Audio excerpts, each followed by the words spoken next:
जिनके पास होती है काम करने की चाहत, उन लोगों की किस्मत कभी नहीं सोती। कर्म करके ही सब बढ़ते हैं जिंदगी में आगे, आगे बढ़ने की कोई और सीढ़ी नहीं होती। नमस्कार, मैं इंश्योरेंस वाईसी 38 ट्रेनर विनीत नवर आप सभी निगम के कर्मठ व मेहनती अभिकर्ता साथियों का इस अति महत्वपूर्ण वीडियो में हार्दिक अभिनंदन व स्वागत करता हूं। साथियों, पिछले काफ़ी समय से आप जैसे जीवन में आगे बढ़ने की इच्छा रखने वाले साथी मुझसे निरंतर एडीओ एग्ज़ाम बारे संपर्क कर रहे थे और इस एग्ज़ाम पर गाइडेंस चाहते थे। आपके इसी विषय से संबंधित यह वीडियो मैं आपकी सेवा में प्रस्तुत कर रहा हूँ। आशा और उम्मीद करता हूँ कि मेरा यह प्रयास आपके कुछ काम आए। साथियों, जैसा कि आप सभी जानते हैं कि एलआईसी द्वारा बहुत ही शानदार अपॉर्चुनिटी हम अभिकर्ता साथियों को विकास अधिकारी यानी डीओ बनने के रूप में दी जा रही है। इसके लिए एलआईसी द्वारा ऑनलाइन एग्ज़ाम कंडक्ट करवाया जा रहा है। इसी एग्ज़ाम में मेरिट के आधार पर सिलेक्शन आगे बढ़ेगा। तो आइए इस एग्ज़ाम से संबंधित महत्वपूर्ण जानकारी आपसे साझा करते हैं। साथियों, एग्ज़ाम पैटर्न या सिलेबस की हम बात करें तो आपको ओपन कैटेगरी में प्री और मेन एग्ज़ाम के बजाय सिर्फ मेन एग्ज़ाम देना है।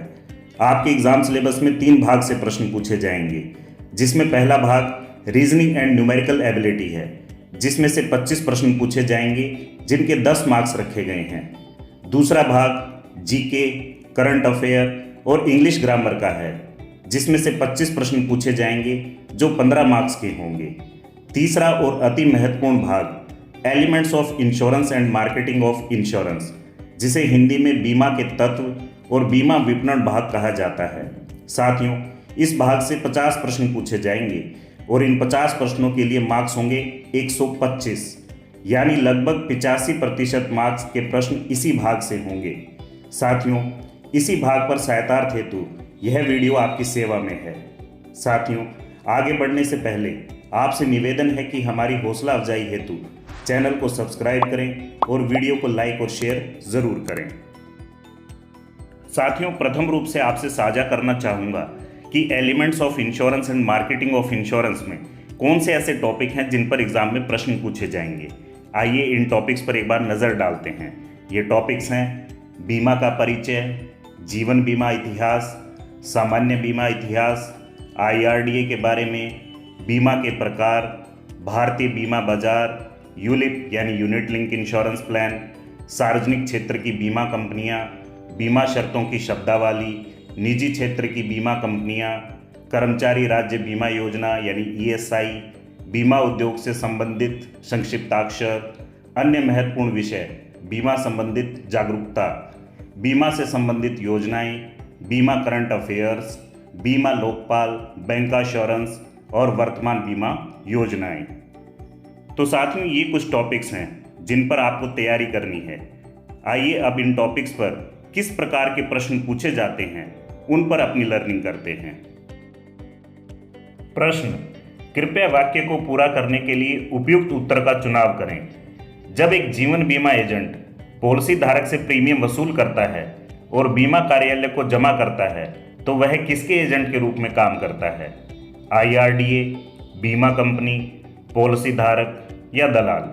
साथियों, जब कोई एजेंट पॉलिसी धारक से प्रीमियम वसूल करता है तो वह ना ही आईआरडीए, ना ही पॉलिसी धारक और ना ही दलाल के एजेंट के रूप में काम करता है, वह बीमा कंपनी के एजेंट के रूप में काम करता है।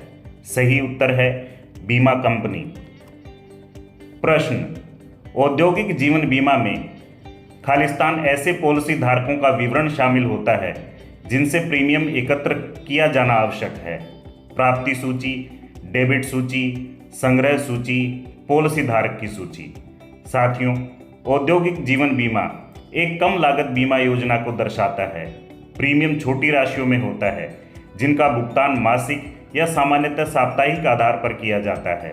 डेबिट सूची वह सूची है जिसमें पॉलिसी धारकों का विवरण होता है जिनसे प्रीमियम एकत्र किया जाना है।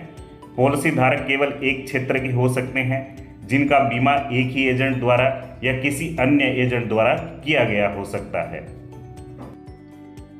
प्रश्न: ईडीएलआई का मतलब है नियोक्ता का लाभांश देयता बीमा, कर्मचारी का डिपॉजिट देयता बीमा, कर्मचारी का डिपॉजिट लिंक्ड बीमा, कर्मचारी का लाभांश लिंक्ड बीमा।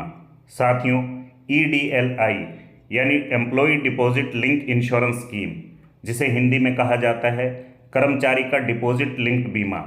यह योजना अगर किसी कंपनी को कर्मचारी भविष्य निधि एवं विविध प्रावधान अधिनियम 1952 के तहत कर्मचारी भविष्य निधि योजना के अंतर्गत कवर किया गया है, तो यह एक वैधानिक आवश्यकता है कि कंपनी को कर्मचारी डिपॉजिट लिंक्ड बीमा EDLI योजना में अंशदान करना होगा।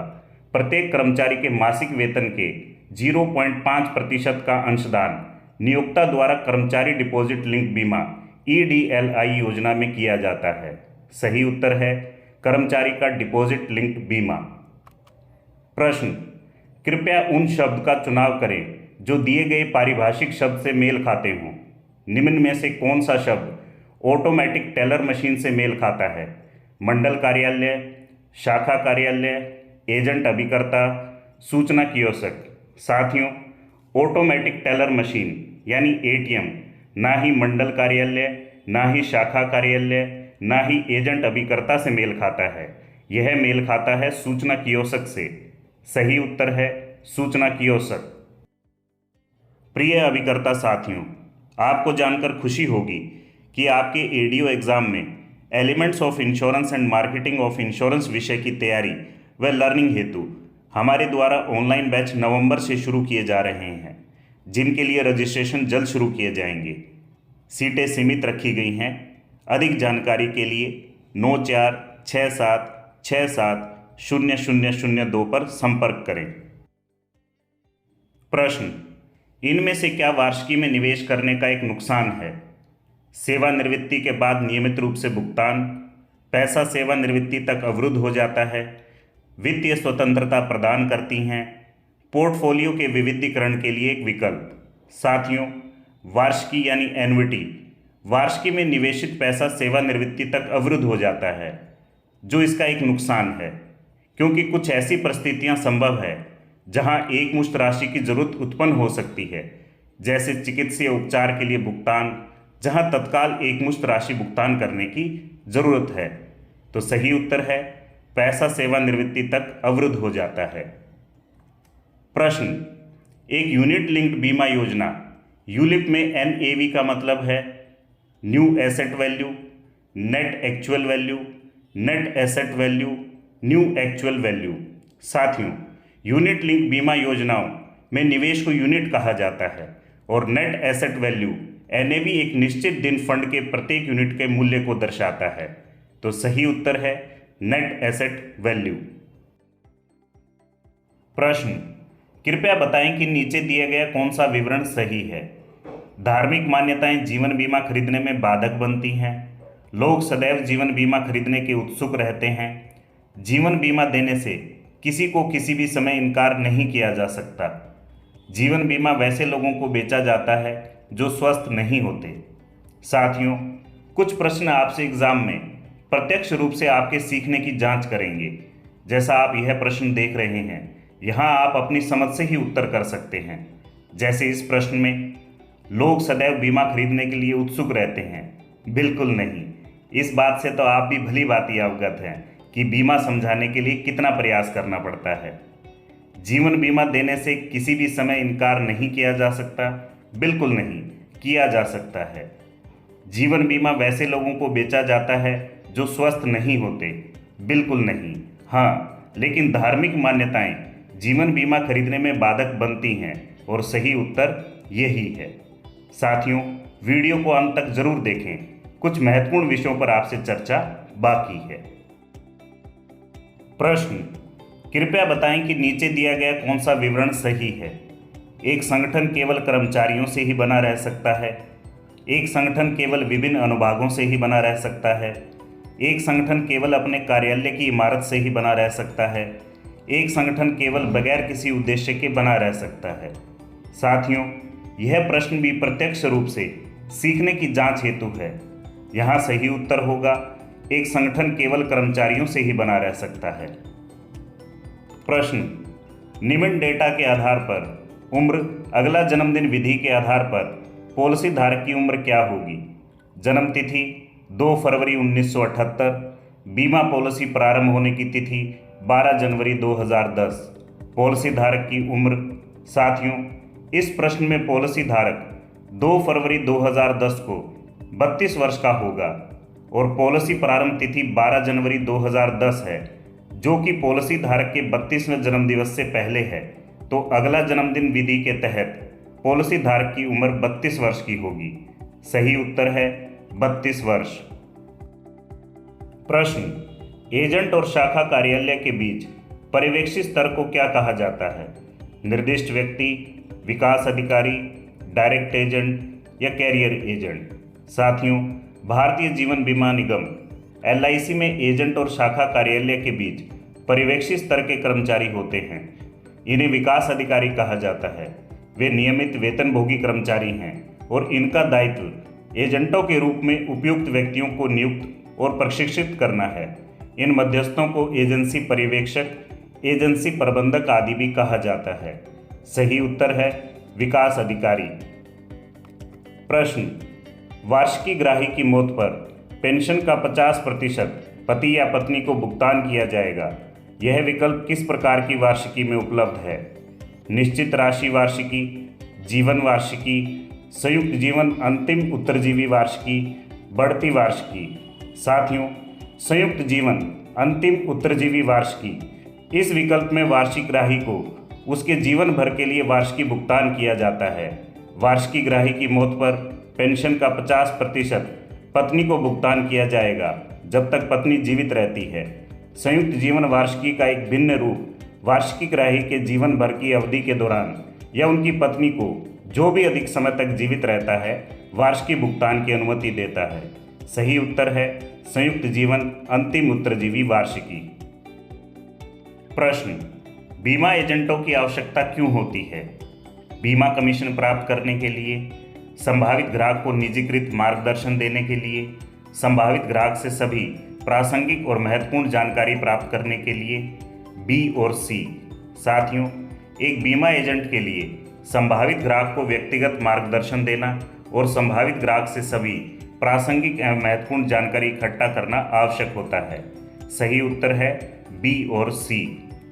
साथियों, मैंने इस वीडियो में प्रयास किया है कि आपको हर प्रकार के पूछे जाने वाले प्रश्न पर लर्निंग करवाने का प्रयत्न करूं, जिससे आपको अंदाज़ा हो जाए कि कैसे प्रश्न आपके पेपर में पूछे जाएंगे।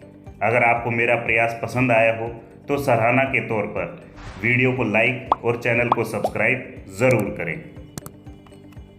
प्रश्न, समूह बीमा में फ्री कवर लिमिट है वह निर्धारित राशि जहां तक बीमा कवर मुफ्त प्रदान किया जाता है। वह अधिकतम राशि जहां तक बीमा कंपनियों द्वारा कवर प्रदान किया जाता है। बीमा कंपनी द्वारा निर्धारित राशि जहां तक चिकित्सीय जांच आवश्यक है। बीमा कंपनी द्वारा निर्धारित राशि जहां तक चिकित्सीय जांच आवश्यक नहीं है। साथियों, फ्री कवर लिमिट प्रशासनिक खर्चों को कम करने के लिए बीमा कंपनियां ऊपर वर्णित पूर्व मानदंडों के आधार पर समूह बीमा के प्रबंधन की पूरी प्रक्रिया को सरल बनाने का प्रयास करती हैं। इसके लिए वे एक निश्चित अधिकतम राशि निर्धारित करती हैं जहां तक कर्मचारियों की चिकित्सीय जांच की आवश्यकता नहीं होगी। इस राशि को फ्री कवर लिमिट या कोई प्रमाण नहीं सीमा, क्योंकि सामान्यतः किसी चिकित्सीय जांच की मांग नहीं की जाती के रूप में जाना जाता है। सही उत्तर है बीमा कंपनी द्वारा निर्धारित राशि जहां तक चिकित्सीय जांच आवश्यक नहीं है। प्रश्न, कृपया नीचे दिए गए संकेताक्षरों के विस्तृत रूप का चुनाव करें। SA के विस्तृत रूप का चुनाव करें जैसा कि आमतौर पर जीवन बीमा में प्रयोग में आता है। Sum assured, surrender of assurance, supplementary assurance, stamp act. साथियों, SA का विस्तृत रूप है सम एश्योर्ड। सही उत्तर है सम एश्योर्ड यानी बीमित राशि। साथियों, वीडियो को ज़्यादा लंबी अवधि का न करने हेतु मैं प्रश्न उत्तर लर्निंग को यहीं विराम देता हूं, पर वीडियो के अंत में एक महत्वपूर्ण जानकारी जो आपके एग्ज़ाम लर्निंग से संबंधित है। साथियों, हम अपना पहला ऑनलाइन लर्निंग बैच नवंबर में शुरू करेंगे, जिसके लिए रजिस्ट्रेशन भी जल्द खोल दिए जाएंगे। याद रहे, सीटें सीमित ही रखी जाएंगी। ऑनलाइन लर्निंग बैच की अधिक जानकारी हेतु 9467670002 पर संपर्क करें। धन्यवाद। आपकी सफलता के लिए अग्रिम शुभकामनाएं।